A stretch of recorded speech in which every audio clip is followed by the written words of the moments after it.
Welcome to First Sleep Aid, calm stories to help you unwind, learn, and fall asleep. From true crime to curious facts and thoughtful ideas, always softly spoken. Subscribe now and take a deep breath. You're in good hands. Hello, and welcome to the Deep Dive, your shortcut to being truly well informed. Today, we're tackling a story that, well, it's haunted a community for over a decade now. A really chilling mystery that stretches right across the fabric of Long Island. It's a narrative of just unspeakable loss, frustrating delays, and then, quite recently, a dramatic breakthrough that has gripped the nation. So let's unpack this. We're going to journey through the dense thicket of one of America's most haunting serial murder cases, from that very first desperate phone call right up to the shocking arrest that, well, promised to finally bring some answers. It's really quite compelling, isn't it? How a single terrifying disappearance ultimately pulled back the curtain on this much larger hidden pattern of violence. As we delve into this, we'll explore not just the events themselves, but also the systemic vulnerabilities and the relentless persistence of the families that finally brought this case to a turning point. This narrative, it profoundly illustrates how societal blind spots can, allow darkness to thrive, and how sometimes technology and a renewed commitment can finally pierce through years of silence, uncovering truths that were buried for so long. Right. Our mission today is to guide you through this complex deep dive. We want to extract the most important nuggets of knowledge, of insight, so you can truly understand the full scope of what happened on those windswept shores. A Voice in the Dark, the initial disappearance and disturbing discoveries. Okay, so let's start at the beginning. We begin our story on May 1st, 2010. It's just after 4 in the morning. Try to imagine the scene. The quiet, gated community of Oak Beach. It's nestled there on the southern shore of Long Island. It's meant to be a place of quiet retreats, summer homes, sort of a world away from the chaos of city life. But in those early hours, something deeply unsettling just shattered that calm. A young woman, Shanann Gilbert, placed a desperate 911 call. Her voice, they said it was fractured, halting, just cutting through the pre-dawn stillness. She was running barefoot, repeating, "They're trying to kill me." And this wasn't just a quick panicked cry, was it? No, not at all. This went on for 23 minutes, a 23-minute plea for help. On the recording, you can apparently hear the dispatcher trying repeatedly to get her location, understand what's happening. While in the background, these faint, unsettling sounds drift in, maybe car doors slamming, hurried footsteps, muffled voices. It's hard to tell exactly. And then just Exactly, just silence. Shanann was only 24 years old. She was an aspiring singer, originally from New Jersey. She was working as an escort at the time. The meeting was arranged through Craigslist, and that's why she'd come to Oak Beach that night to meet a client. She never made it home. Shanann's terrifying disappearance. And initially, it seemed like, maybe an isolated tragedy, but it actually became this critical turning point. Her absence and that really chilling call, they inadvertently opened a door to a festering, hidden horror that had gone unnoticed for far too long along those lonely stretches of Ocean Parkway. This was really the moment the silence broke, wasn't it? Even if no one fully understood its profound significance at the time, it set in motion a chain of discoveries that would just reverberate for years. So, the morning after, May 1st, it dawned gray, heavy with salt over the South Shore. Oak Beach, as we mentioned, this narrow, windswept barrier island, normally a peaceful haven. But in those early hours, it became a stage for something infinitely darker. Shanann had apparently only been in the community for less than 2 hours when just pure panic took over. Neighbors later recounted hearing her frantic voice carrying through the night, pleading for help before it was just sort of swallowed by the wind. She was banging on doors, begging for assistance, convinced she was fleeing these unseen pursuers that, well, no one else could confirm seeing. And after that harrowing 23-minute call, she just vanished. Vanished. When Suffolk County Police finally arrived, their initial search turned up absolutely nothing. Her purse, her shoes, her phone, all gone. What was left was just absence. A void sharpened by the chilling residue of her desperate call. For Shanann's family, those next few days must have been filled with a dread that, well, it quickly hardened into a terrifying certainty. Shanann, despite her struggles, her cycles of instability, her reliance on escort work to make ends meet, she apparently always called home. Her mother, Mary Gilbert, she immediately became this relentless voice for her daughter. She pressed authorities tirelessly, absolutely refusing to let them dismiss Shanann simply because of her profession. That's a really important point. Mari held this profound belief that something much larger was unfolding, right? Exactly. Even when the police initially seemed reluctant to act, perhaps, maybe categorizing it as just another routine missing persons case, Mm. Mari's insistence, especially in the face of that initial indifference, it fundamentally shaped the early narrative of this investigation. It really highlights how societal biases can, unfortunately, influence the urgency and the depth of official responses when someone disappears. So fast forward 7 months after Shanann's disappearance. We're in December 2010 now. The police returned to Oak Beach, but this time with cadaver dogs and a new, more intense urgency. This time, however, it wasn't Shanann they found. On December 11th, along Ocean Parkway, near Gilgo Beach, one of the dogs suddenly halted right at the edge of the brush. Buried there, beneath just a thin layer of sand, lay the skeletal remains of a woman, wrapped in burlap. And the implications of that discovery were, well, profoundly disturbing. Absolutely, because just 2 days later, 3 more bodies emerged from the very same stretch of coastline. All 4 women shared these horrifying commonalities.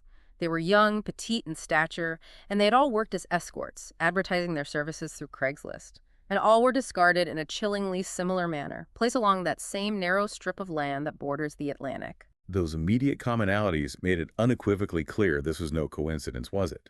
These 4 women, who became known as the Gilgo Four, were identified as Maureen Brainerd Barnes, Melissa Bartholomew, Megan Waterman, and Amber Costello. Suddenly, Shanann Gilbert's initial disappearance, though she herself hadn't been found yet, it was no longer just an isolated tragedy. It had become the initial thread in a much larger, much more terrifying pattern, a kind of geography of fear that began to spread along the dunes and reeds of Long Island's southern edge, revealing a hidden serial predator. The discovery sent shockwaves, obviously through the immediate families, but right across the entire community. Gilgo Beach was supposed to be remote, peaceful, a quintessential summer spot. The idea that its windswept shores could conceal 4 murdered women, it deeply unsettled everyone, even the most seasoned investigators. Forensic teams worked quickly, and what they found was just chilling. Each body showed these signs of deliberate concealment. Burlap wrappings, bindings, care taken to place them out of sight but within a consistent radius. These similarities weren't just happenstance, were they? They strongly suggested something else. Exactly. Not a crime of opportunity, but a methodical ritual, a consistent method repeated with precision by a calculated individual. And behind all that forensic evidence, it's so crucial to remember, there were individual lives. Maureen, Melissa, Megan, Amber. They were women with families, histories, laughter, mistakes, ambitions. Their vulnerabilities had tragically intersected with someone else's darkness. As police began tracing their last known movements, looking at those Craigslist ads, the burner phones, last calls that ended abruptly, it became chillingly clear that these women had been selected with cold, calculated purpose. The killer had meticulously stalked the hidden corridors of the internet, didn't they? Seeking out those who society perhaps already overlooked. Precisely. The case, already strange with Shanann's disappearance, had truly become terrifying in its scope and its implications. A lethal geography. The spreading shadow installed hopes. So the winter of 2010 pressed heavy over Long Island. Ocean Parkway, that narrow road running parallel to the Atlantic, it transformed. It went from just being a scenic route into what we now recognize as a corridor of death. The first body, discovered on December 11th, belonged to Melissa Bartholomew. She was 24, from Buffalo, had moved to New York City hoping for a better life. Vanished in July 2009. When her remains were identified, her family's nightmare, which had been this gnawing uncertainty, it just hardened into a devastating permanence. And within days, as you said, 3 more victims were found nearby, each deposited with this unsettling, almost deliberate similarity. Right. There was Maureen Brainerd Barnes, who'd been missing since 2007. Then Megan Waterman, just 22, last seen in June 2010, stepping out of a Holiday Inn in Hopage. She left behind a little girl. And finally, Amber Costello, 27, disappeared from her North Babylon home that same September, a woman who, yes, struggled with addiction, but her family remembered her warmth, her vivacious spirit. 4 women, 4 lives, 4 stories just abruptly ended. To the public, they quickly became known as the Gilgo Four. But to their families, as you said, they were daughters, sisters, mothers. These were women who had loved and been loved, whose struggles in life did not and should not erase their fundamental humanity. Their bodies, discovered one after another in the cold sand, weren't just pieces of evidence for a crime scene. They were testimony to lives tragically lost and a methodical predator at work. It laid bare a terrifying pattern. And the similarities found among the Gilgo Four just couldn't be ignored by investigators, could they? All four women were petite in stature. All had worked as escorts, advertising through Craigslist, which back then had become this discreet, almost hidden marketplace for sex work. And maybe most chillingly, all were found wrapped in burlap. That material is so ordinary, yet chilling in its implications, practical, often rural, almost like a hunter's fabric. It hints at a deliberate and consistent method. Yes, and this consistent methodology allowed investigators to infer quite a bit about the killer's operational patterns. They came to believe the perpetrator deliberately sought out women who were vulnerable, knowing their disappearances might not immediately draw widespread attention or, frankly, resources. Craigslist, in that era, provided this unparalleled level of anonymity. And burner phones, well, they ensured that calls left very few traceable digital footprints. So the predator moved through these shadows with practiced confidence. Exactly. Exploiting the invisibility offered by the platform and the transient nature of the work as much as any opportunity, the killer developed this meticulous, calculated process, choosing, luring, silencing, and then carefully discarding his victims. The dunes of Gilgo Beach had, by this point, become both a dumping ground and an unmarked graveyard, a testament to this chilling methodology. By the spring of 2011, the search along Ocean Parkway had widened dramatically. What began as this desperate hunt for one missing woman, Shanann Gilbert, had already yielded 4 bodies. But as the grasses and reeds of Jones Beach, Gilgo Oak Beach were painstakingly combed again and again, more remains surfaced, scattered along the coastal highway like these grim, silent mile markers. This wasn't an isolated killing spree, was it? No single rash of violence. No, it felt colder, more patient, more calculating. It was becoming something truly terrifying. Indeed, host. In March and April of 2011, 6 additional sets of human remains were found. Some were partial, others skeletal, their identities fragmented by time and the elements. They were discovered not only near Gilgo, but stretching farther east into the tangled geography of Long Island's South Shore, places like Bay Beach, even beyond Jones Beach. The geography of fear was no longer contained to just one stretch. It had spread, revealing a much larger, more expansive killing field. And these new discoveries included people missing for years, right? Yeah. Yes, among these new tragic discoveries were individuals whose names had long been missing from police rolls, their families searching in agonizing silence for years. We learned of Jessica Taylor, 20 years old, from Manhattan, vanished in 2003. Partial remains of her body had actually been discovered years earlier in Manorville, deep in the pine barrens of Long Island's interior. Now, more of her remains were found near Ocean Parkway, linking her directly to this new cluster of victims. Then there was Valerie Mack, known for years only as Jane Doe #6, whose remains had also been scattered between Manorville and Gilgo. It would take nearly 2 decades and the incredible advancements of DNA technology for her identity to finally be restored in 2020. Just incredible. And there were others, too. Yes, even Sandra Castilla, a victim from as far back as 1993, surfaced in the narrative. She'd been killed in the early years of the spree, her remains discovered near Fire Island and later linked to the same suspected killer based on proximity and method. And in a particularly heartbreaking discovery, a toddler's remains were found near those of an adult woman, tragically suggesting a child had been caught in the same terrifying web. Their identities were later confirmed as Baby Doe and her mother, a woman known as Peaches, named for a distinctive peach tattoo on her torso. The brutality. It was now chillingly evident, stretched back nearly 20 years. The same coastlines, the same chilling concealment, the same predator's meticulous method of dispersing the dead across this expansive landscape.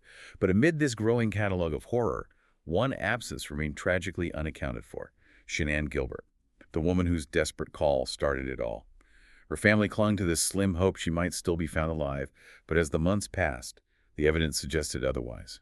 Her voice, that frantic 911 call, still lingered, haunting investigators, but her body hadn't appeared among the others. When Shanann was finally discovered in December 2011, her remains lay in a marsh near Oak Beach, hauntingly close to where she was last seen alive. The official ruling, however, was highly controversial: accidental drowning in the thick marshland. But her family, and indeed many who followed the case closely, they never believed that explanation. The timing, the proximity to the other victims, the violent, predatory context of the surrounding murders. It made the official explanation feel hollow, almost dismissive. So Shanann's death became both part of the Gilgo narrative and somehow separate from it. Exactly, a contested hinge in the larger mystery. With each revelation, it became clearer. The Gilgo Beach case wasn't the work of a moment, but of years, even decades.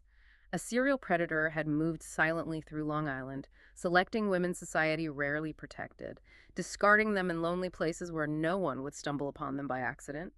The dunes, the marshes, the pine barrens, they had become a secret burial ground. By the end of 2011, investigators counted at least 10 victims connected to the case, but that number itself felt provisional, didn't it?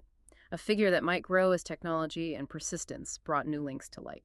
And this geography of the killings, Gilgo, Manorville, Fire Island to Bay, it mapped more than just one man's movements. It mapped the profound vulnerability of an entire system. The vulnerability of women at society's margins, the vulnerability of a police force perhaps fractured by mistrust and jurisdictional rivalries, and the vulnerability of a community slow to acknowledge that a killer lived among them. The shadow had spread, and though the bodies had been found, the name of their killer remained hidden. The discovery of the Gilgo 4, you'd think that would have been the moment the investigation accelerated, when resources were deployed at full strength. But instead, the case soon became mired in, well, bureaucratic hesitation and internal conflict. What were some of those immediate challenges? Well, for one, jurisdictional rivalries immediately created tension. You had local police, county officials, the FBI all needing to coordinate, and that fragmented efforts. There were even rumors, whispers really, that some investigators suspected corruption or cover-ups within Suffolk County law enforcement itself. Stories swirled about a police chief who allegedly resisted federal involvement, about evidence being mishandled, crucial leads just allowed to wither and die. And the impact on the families during this time must have been agonizing. Unbearably so. They were left to wait. The dunes, once disturbed by forensic tents and search teams, grew quiet again. The winter winds, indifferent to human suffering, carried away the footprints, and time, so often an unwitting ally to killers, erased traces that might have spoken volumes. For the wider public, the initial shock of the discovery gradually faded into this background hum of unease. But for the families of the victims, the silence only grew heavier by the day.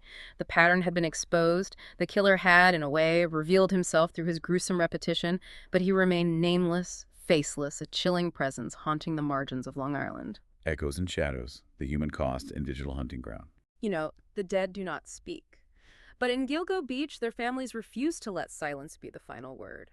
In the wake of each discovery, you'd see parents, siblings, standing before microphones, holding up photographs, pictures creased from wallets, fading ink, capturing smiles from birthdays long past. They spoke not just of the lurid details of their daughters' deaths, but of everyday tenderness, of the lives that had been stolen. Maureen Brainerd Barnes, her sister, said she was the kind who'd call just to share a laugh. Megan Waterman left behind a little girl, now destined to grow up with only fragmented memories and stories. Amber Costello, yes, she struggled with addiction, but her family remembered her mischievous spirit, her stubbornness, her undeniable warmth. And throughout this entire ordeal, perhaps the most relentless voice belonged to Mary Gilbert, Shanann's mother. From the very day her daughter vanished, Mari absolutely refused to let Shanann's case be dismissed. She traveled tirelessly, press conference to courthouse, often confronting police directly, accusing them quite rightly, in many people's view, of indifference and neglect. To Mari, Shanann's frantic 911 call was undeniable proof of something much larger, an encounter with a predator who had hunted others before and who she believed would hunt again. Her unwavering spirit, her refusal to be silenced, it fundamentally helped keep the case alive in the public consciousness, didn't it? Especially when official efforts seemed to wane. Absolutely. Mari's defiance drew crucial attention to the larger pattern of the killings. It forced the media and the public to see the victims as more than just sex workers abandoned to fate. She made it undeniably clear. These were women. They were loved. They were human. And their lives mattered. Now, the trail that connected these women to their killer often began, chillingly, in the glow of a computer screen. By the late 2000s, Craigslist's erotic services section had, for many, become the sort of hidden economy of sex work. For some women, it offered a degree of independence, the ability to set terms, meet clients without relying on dangerous pimps or street corners. But for predators, it offered something else entirely: anonymity. How did this particular digital marketplace facilitate the killer's actions and make tracing him so difficult? Well, this digital marketplace allowed for an incredible slipperiness. It made investigation incredibly difficult. Burner phones were purchased with cash, leaving no trace. Fake names cloaked intentions. Meetings were arranged in hotel rooms or suburban homes away from public eyes. To investigators, the digital traces were maddeningly elusive. A call from one prepaid phone led only to another. An email account could dissolve as quickly as it was created. In the shadows of this marketplace, the Gilgo killer moved with, well, practice ease. So he didn't need to prowl the streets, actively searching. Exactly. He could sit at a desk, click through profiles, and select his victims as though he were merely shopping. It's a chilling thought. As the horrific story of the Gilgo Beach murders slowly spread throughout Long Island, a profound unease began to grow. The very beaches where families had picnicked, where children played innocent games in the summer, they were now crime scenes. Reporters crowded Ocean Parkway, cameras flashing, police tape fluttered ominously in the winter wind. Residents, long accustomed to seeing their community as this insulated, safe haven, started to wonder just how long a killer had lived among them, unnoticed. Public speculation was relentless, of course. Some believed the killer had to be a local man, maybe even someone with ties to law enforcement, given the careful and consistent concealment of the bodies. Others feared a truck driver, someone who could move along the parkway unnoticed, easily transporting victims far from their homes. But there was another fear, perhaps quieter, but far more corrosive, that the investigation itself might falter, that the powerful voices of the women's families might eventually fade into the background noise of countless forgotten cold cases. The concern was that society often values certain lives over others, right? That justice might not be equally pursued for all. Precisely. After all, these were not women with political connections or societal privilege. They were women at the edges, young, vulnerable, and to some, sadly disposable. By the end of 2011, the initial surge of search efforts had indeed slowed dramatically. Leads ran dry. The winter grasses grew back over the places where police had dug, erasing visible scars on the landscape. Journalists, once thick along the dunes, began to drift away, drawn to other breaking stories. But the families did not forget. Their voices remained, persistent and painful, like echoes across the water. They continued to demand answers, long after the world had moved on, refusing to allow their loved ones to be forgotten, or for their cases to simply become another cold file. The killer, whoever he was, had succeeded in another way. He had vanished, once again, into silence, leaving a void that would linger for years. From cold case to cauldron, the reawakening and breakthrough. So for more than a decade, the Gilgo Beach murders just lingered. One of America's most haunting cold cases. 10, then 11, then maybe even 16 sets of remains linked in some way to the investigation. Yet the killer remained stubbornly unidentified, and the case grew mired in suspicion. Not just toward the unknown perpetrator, but also toward the very agencies tasked with finding him. That's right. By the mid-2010s, public trust in the Suffolk County Police Department had, frankly, collapsed for many. Allegations of corruption swirled through the news. The then police chief, James Burke, was later convicted on federal charges unrelated to Gilgo, it should be said. But those charges became emblematic of a larger culture of secrecy and obstruction within the department, at least in the public perception. So many people came to believe the investigation was deliberately stalled, that evidence was ignored, victims' lives dismissed. That was certainly the feeling among many, yes, especially the families. And beyond the immediate impact on the case, this pattern of, well, perceived systemic failures and lack of accountability within institutions, it really highlights how such things can actively hinder justice. It deepens the pain for families and allows perpetrators to evade capture for far too long. For the families, those years passed like a drought of justice. Each anniversary brought another vigil, another painful reminder that the dunes of Gilgo hadn't yet given up their secrets, and that the killer remained free. It was a stark testament to the ongoing frustration and heartbreak. Then, in February 2022, a turning point finally emerged. A new district attorney, Ray Tierney, announced the formation of a multi-agency task force. It included Suffolk County Police, State Police, and the FBI finally working together in a concerted effort. The message was clear. The case was no longer going to be left in limbo. After more than a decade, the embers were stirred, and the investigation, at long last, flared again with renewed commitment. The task force began, interestingly, not with sensational new discoveries, but with old files. Boxes of records, phone logs, witness statements, and crucial DNA samples that had been collected years before. The critical factor here was how technology had advanced so significantly since the early 2010s. DNA testing, once unreliable on degraded samples, had become far more precise. Techniques like next-generation sequencing, touch DNA analysis, they could extract meaningful profiles from even the smallest fragments or samples previously deemed unusable. And digital forensics had advanced, too. Massively. Advanced digital forensics, once rudimentary, could now reconstruct patterns of communication once thought lost forever. Sifting through historical cell tower data, IP logs, even social media patterns that were simply unavailable or too complex to process a decade prior, detectives immediately zeroed in on a key detail: those burner phones used to contact the victims. They knew these were critical breadcrumbs that could finally be illuminated by these new tools. So it sounds like the investigation had hit a wall for years, but then suddenly there was a way forward.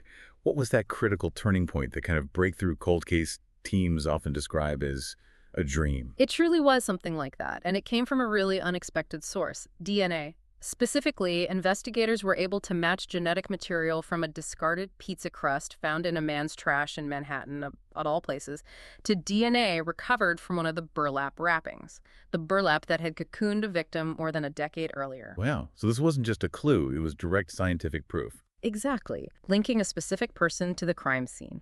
What had once been conjecture, theories, desperate hope, it was now, for the first time, tethered by irrefutable science.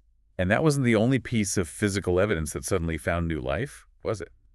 Beyond the pizza crust, what other long-held clues were re-examined? Right. The burlap itself had always been this haunting, clue-rough utilitarian, its fibers clinging stubbornly to the remains.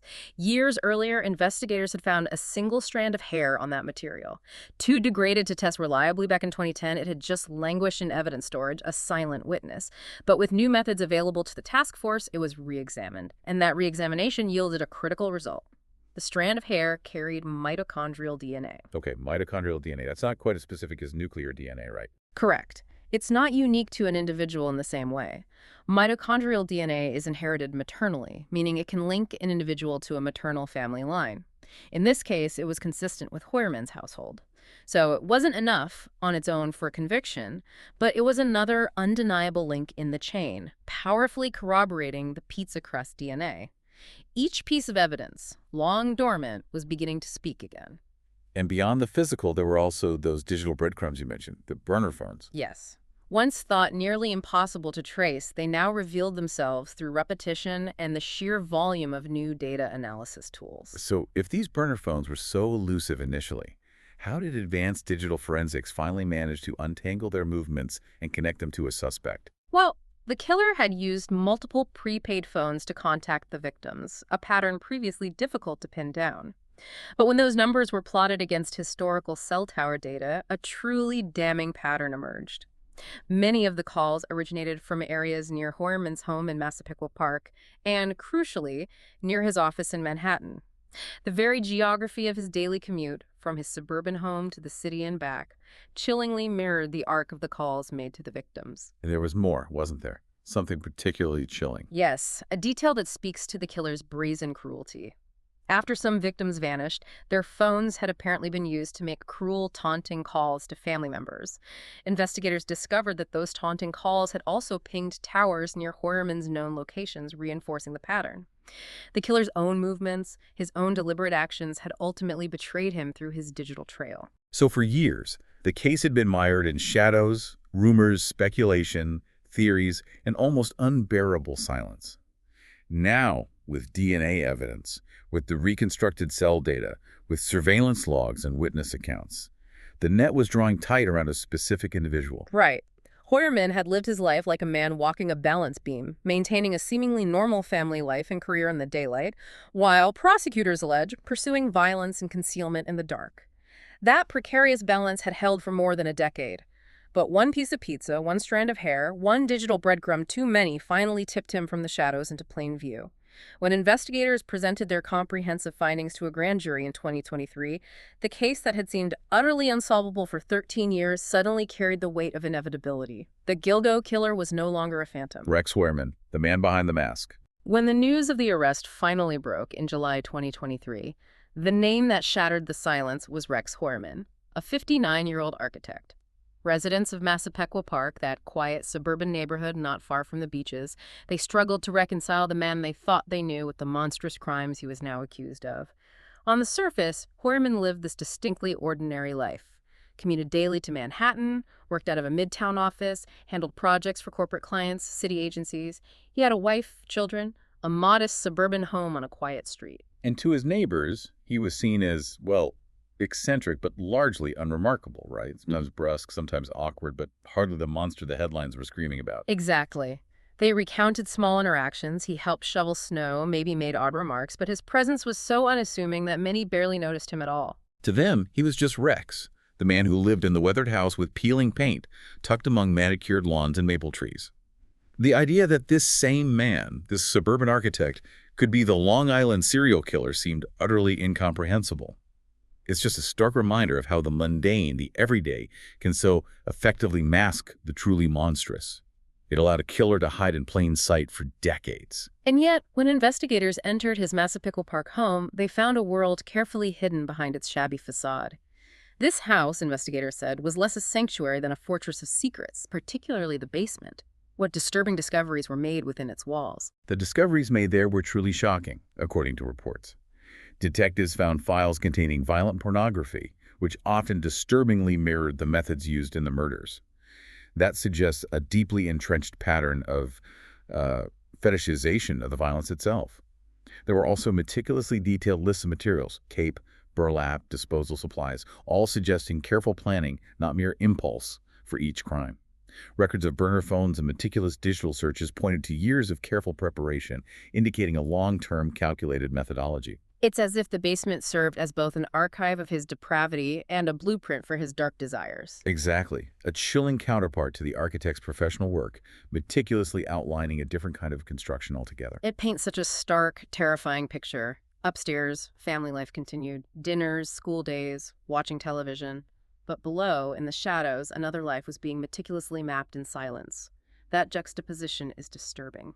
Perhaps the most haunting detail wasn't just what Rex Huerman allegedly did, but how seamlessly he managed to live two utterly separate lives at once. He attended his daughter's school events, drove his children to activities, celebrated birthdays, maintained a steady career, dressing in suits, carrying a briefcase to Manhattan each morning. Colleagues described him as meticulous, if maybe a bit withdrawn, but otherwise professional. And yet, prosecutors allege he also spent years hunting women through online ads, luring them with cash, and leaving their bodies along the desolate dunes of Ocean Parkway. His wife and children claimed absolutely no knowledge of this double life. After his arrest, his wife filed for divorce almost immediately, describing the revelation as a shattering of everything she thought she knew, the complete destruction of their family. The juxtaposition, as you say, it's almost unbearable. Upstairs, family dinners. Downstairs, planning for death. The arrest forced neighbors, friends, even close associates to reevaluate years of small, seemingly insignificant moments. What did this mean for those who thought they knew Rex Huerman? Well, retrospective accounts from those who knew Huerman tell a chilling story. Small oddities, his unsettling humor, his way of lingering too long in conversations, suddenly took on a new, sinister meaning. One longtime acquaintance, in utter shock, described the surreal moment of realizing, quote, "I was best friends with a serial killer." It wasn't that Huerman had been invisible. It was that his mask had been utterly ordinary, even banal. He hid in plain sight, blending into suburbia, a shadow within a neighborhood that prided itself on its safety and normalcy. So the double life held for years, meticulously constructed and maintained. Until it unraveled in court filings, police inventories, and whispered, horrified recollections. It forced a reevaluation of years of assumed normalcy. The legal labyrinth and lasting scars. The arrest of Rex Huerman in July 2023, it didn't end the story. It just shifted it into a new, equally harrowing arena, the courtroom. What had begun on a windswept shoreline now unfolded under harsh fluorescent lights before judges, attorneys, and the relentless scrutiny of the press. In August, Huerman appeared in court for the first time. A towering figure shackled at the wrists, the man accused of being the Long Island serial killer pleaded not guilty. His lawyers immediately argued he was a scapegoat, a man condemned by what they claimed were coincidence, digital misinterpretation, and contaminated DNA. And for the families of the victims, this courtroom process became, well, an unbearable theater. They sat in the gallery, hearing their daughters' lives reduced to exhibits and chains of custody.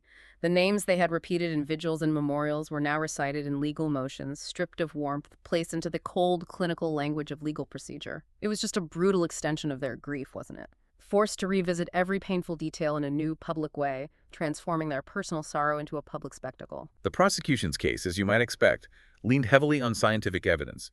The DNA from the discarded pizza crust matched to burlap fibers found on one of the victims. the mitochondrial DNA linking a hair found at a crime scene to Heuermann's household. To investigators, this was a tapestry of evidence too consistent, too interwoven to ignore. But the defense, as is their role, immediately struck at the core of that science. They challenged the reliability of degraded DNA, questioned the handling of evidence stored for over a decade, and of course suggested the possibility of contamination. They sought to sever those critical threads that meticulously tied Heuermann to the dunes of Gilgo. Each motion filed became a battle over the integrity of science versus the malleability of doubt, a constant legal dance to undermine the seemingly conclusive evidence. The courtroom became less about what had been found and more about whether that evidence could withstand the crucible of law. It raised complex questions about how scientific evidence is presented and challenged. And by early 2024, the charges against Heuermann had expanded beyond the original Gilgo 4, right? Prosecutors linked him to at least 3 additional victims, some stretching back into the 1990s. This isn't just one trial now, it truly becomes a series of complex legal battles. What does this mean for the pursuit of justice? The addition of more victims exponentially increases the complexity of the legal journey. Each case now requires its own distinct strategy, its own meticulous preparation, its own careful presentation before a jury. The prospect of multiple trials now looms, perhaps one for each woman or even more, depending on how the prosecution proceeds. This process promises to be incredibly long, exhausting, and fragmentary. It forces families to relive their grief again and again in separate courtrooms, extending their suffering. Justice, already delayed for more than a decade, now risks becoming justice stretched across years more, potentially prolonging their wait for any sense of closure. It really highlights the agonizing pace of the justice system, especially in complex multi-victim cases, and the immense emotional toll it takes on everyone involved. Absolutely. The arrest of Rex Heuermann, while a monumental breakthrough, was not a conclusion. It was, in many ways, a detonation. For the families of the victims, it reopened wounds that had never truly healed. Grief, already sharpened by years of waiting, now collided with a fresh, relentless wave of headlines, photographs, intense public speculation. For some families, there was perhaps a grim vindication, a sense that after years of being dismissed, the world was finally paying attention. Perhaps. But true relief was impossible. The arrest, while crucial, did not bring the women back. It only confirmed what they had always known and perhaps feared most, that their daughters, sisters, mothers had been hunted, taken, and discarded by someone who lived just miles away among them. Each press conference, each detail revealed in court forced them to relive what they had spent years trying to survive. As the story spread globally, the women's lives were once again overshadowed by the shadow of the man accused of ending them. And in Massapequa Park, the Heuermann family became collateral victims of a secret they had never asked to bear. His wife, Asa, filed for divorce within days of the arrest. Neighbors watched, horrified, as she packed belongings from their weathered house, paparazzi clustered at the curb. The children, suddenly branded with the surname of an accused serial killer, were forced to flee from public life, relocating with their mother out of state. The humiliation and trauma, you can only imagine how unbearable. For the wider community of Massapequa Park, the revelation was nothing short of surreal. This was a quintessential suburban town, children biking freely, lawns trimmed, fences painted. The Heuermann house, shabby and unkempt compared to its neighbors, had always been the subject of maybe mild gossip, never of terror. Neighbors recalled small oddities in retrospect, his looming figure, his abrupt tone, his way of keeping to himself. But no one had ever imagined that the man who shared their sidewalks, who stood in line at their coffee shop, might also be the one who had haunted Long Island for decades. That quote, "I was best friends with the serial killer," it just captures that disbelief and betrayal. It really does. The arrest forced Long Island to look inward, prompting deeply uncomfortable questions. How had a predator hidden in plain sight for so long? How had institutions failed to protect women whose disappearances had signaled such a clear, horrifying pattern? And how many others, past and present, had vanished into silence without the same attention? The community was forced to grapple not only with the horrific crimes themselves, but with their deeper meaning. The unsettling ease with which society can overlook the vulnerable, and the dangerous blind spots that allow predators to thrive, sometimes for decades, right within our neighborhoods. Outro.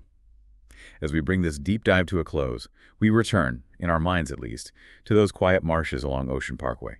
The grasses bend in the Atlantic wind, and the waves, tireless and indifferent, erase footprints almost as soon as they are made. To an unknowing passerby, there is nothing here to betray what the ground has held.